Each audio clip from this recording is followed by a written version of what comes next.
Tonight's speech, a little insight to my life. Hello, fellow Toastmasters. My name is William Genghis. Tonight I'm going to tell you a little bit about myself and a little bit about my family. I was born and raised in the Bay Area. My father, Waldemar, was in the Army. He served 2 tours in Vietnam. He was a Bronze Star and Silver Star recipient. When I was born, the Vietnam War was just getting done. My father came home to run the Army Recruiting Center in downtown Oakland.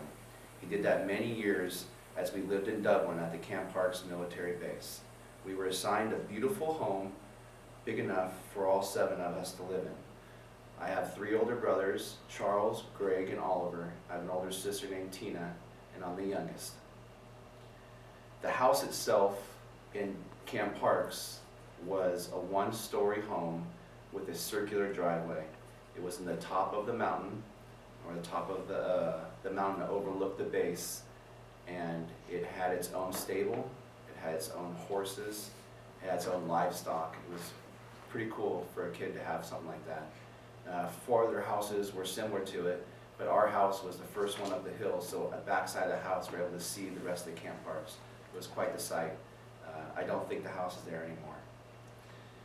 I do want to explain one little story though. So, speaking of the house and where it was on the hill, at one point you can overlook Dublin and like downtown Dublin. On the other side, you could overlook the federal penitentiary for Dublin. The funny story is my father thought it was a great idea to go ahead and buy my brothers, I was too young at the time to have it, but a .22 rifle. So he bought him a .22 rifle, and they decided to shoot some cans. So they put the cans like against the hay bales, with hay bales in the backside to catch the bullets so it wouldn't go any farther. If you guys don't know what a .22 rifle is, it's a very small caliber gun, but the bullets can shoot pretty far. Well, after about 15 minutes of shooting, the Camp Parks military police escorted the federal prison guards up the hill to our house, where they came with their guns drawn, thinking that someone was shooting at the federal penitentiary. Because the bullets were going through the hay bales, and they were hitting that actual wall. Thank God there wasn't no yard time at this time, but yes, it was a big incident. And let's just say my father got in a lot of trouble for that.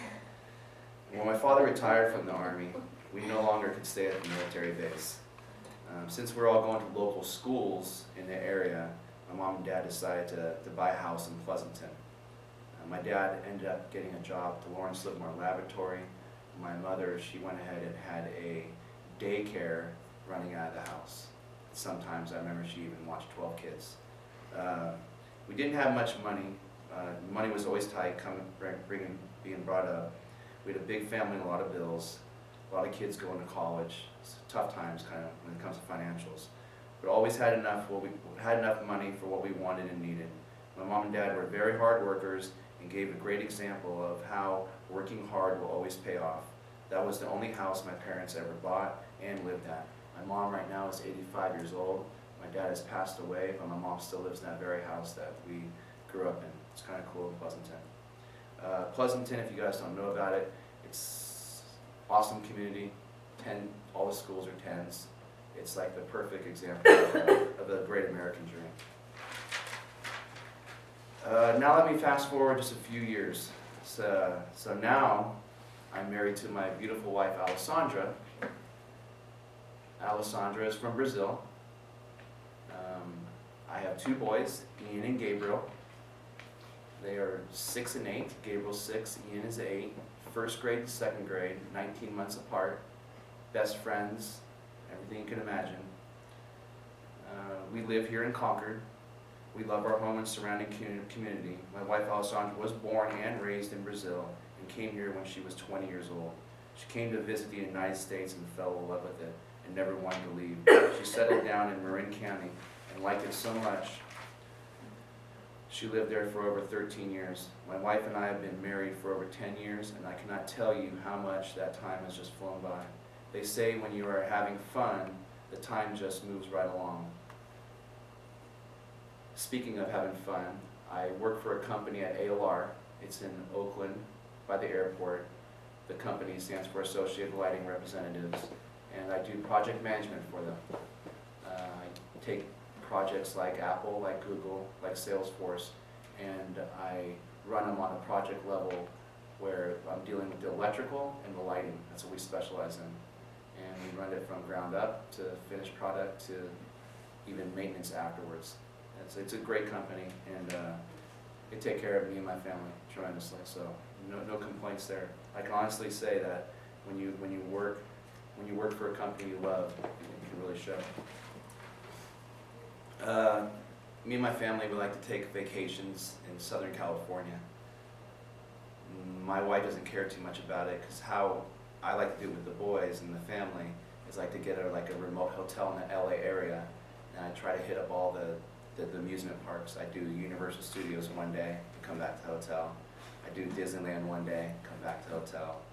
We don't go as far as Legoland, but then we'll hit other things around there, like Santa Monica Pier, and we'll come back to the hotel. It's a lot of work, boys have a blast, but my wife doesn't care for it too much. She's told me if we keep doing these vacations that we'll have a divorce and it won't work.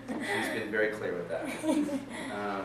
My boys, they're in sports. They're actually in every sports. They're in baseball, soccer, football, and basketball. It's a lot of work.